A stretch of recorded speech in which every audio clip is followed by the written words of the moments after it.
This happened in the north of England when one evening I was walking home after the gym.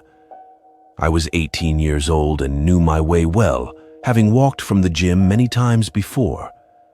I started going there when I was 15, joining a special program for kids that focused on cardio exercises like skipping ropes, boxing machines, and rowing. They avoided heavy weights at that age to prevent injuries. At 18, I got a new job, altering my gym schedule. In the winter, it got dark early, around 4 to 5:30 p.m. My walks back home were now in the rain and darkness. Lacking a car and with no buses to my neighborhood, I walked or cycled home alone. One day, I walked home later than usual due to extended work hours. I left the gym around 9:30 after finishing a 90-minute to 2-hour workout. Heading home, I crossed roads, took a narrow path through a housing area, and felt uneasy about it. The path was like a passage between two fences, bordering people's backyards. Around halfway through my walk, I noticed a guy ahead, wearing a suit. It seemed weird, but I thought he was just a stranger. As I walked toward him, I realized he was humming to himself and making me feel uneasy. He was staring right into my eyes, wearing a full black suit with 3 pieces and a chain on his waistcoat. His tie was blue, and he had wild, messy, grizzly hair. As I approached, the discomfort grew. About 5 meters away, I gave him a tough look, a non-verbal warning. However, he kept staring into my eyes, and his humming intensified. Suddenly, he turned and stopped walking right next to me. I sped up, but kept looking back to ensure he wasn't following. The guy's behavior was strange, and I had no idea what he was up to.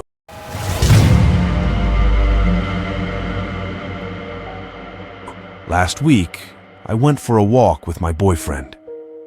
Normally, it's just the two of us spending time together, but since his friend was already there, he decided to join us.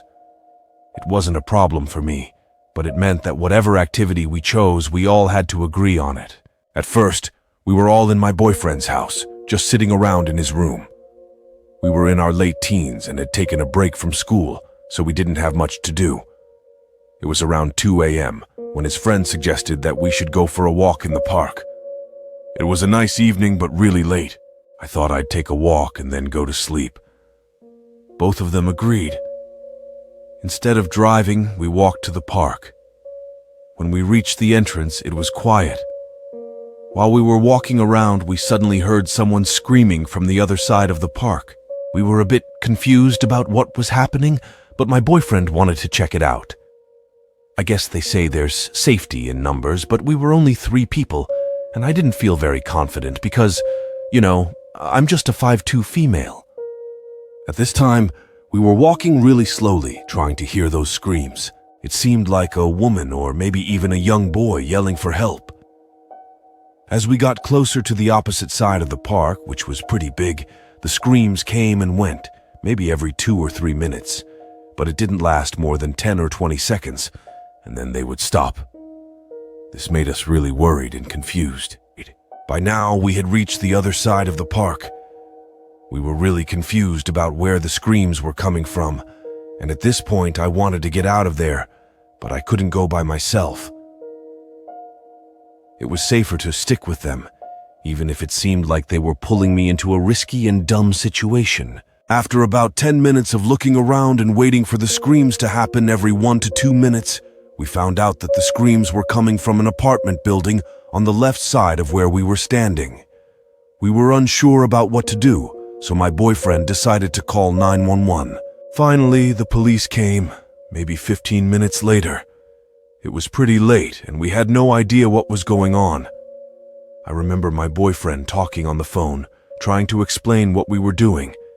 It sounded kind of weird, but we couldn't just ignore the situation and leave. Just as we finished talking to them, around 5 minutes later, the scream happened again for another 10 to 20 seconds. This time, we were right next to it. The only problem was there were maybe around 150 to 200 rooms in that apartment building, so the police had the tough job of figuring out which apartment the screams were coming from. By now, it must have been 3 a.m., but the strange part was that only a few lights were on in the apartment. So the police thought it might be a good idea to check or knock on those doors first.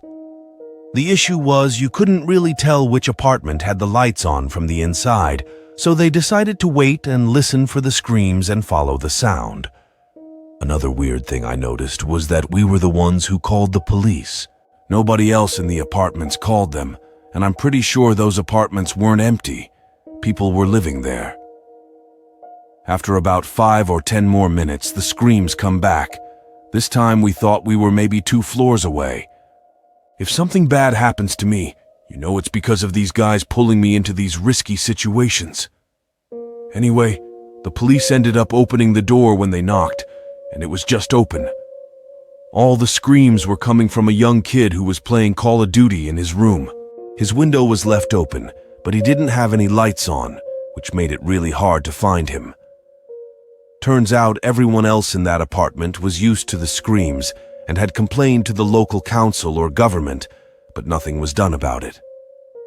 It was strange because the police mentioned that this kid was young, so I think he was younger than 15 or 14. He was still up at 3 a.m., and somehow his parents were just sleeping through it like it was nothing.